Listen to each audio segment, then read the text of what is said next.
bölgede faaliyet gösteren efsanevi sanat evi ve değerli aparıcımız, gözü güzel, sözü güzel, değerli hanım ve efsane hanım almıştırım. Kendimizi devlet edeceğiz.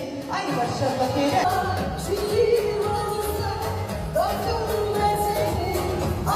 Bu dünyada en güzel, geleneksel Azerbaycan güzeli.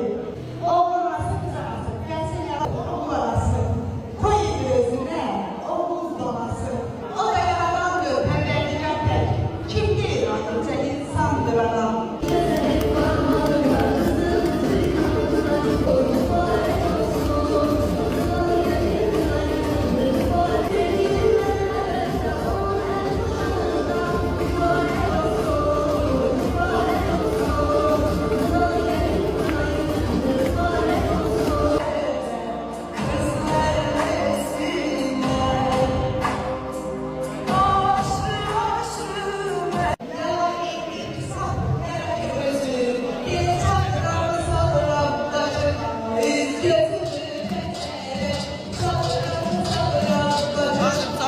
Kadınla girmedi ha kaka.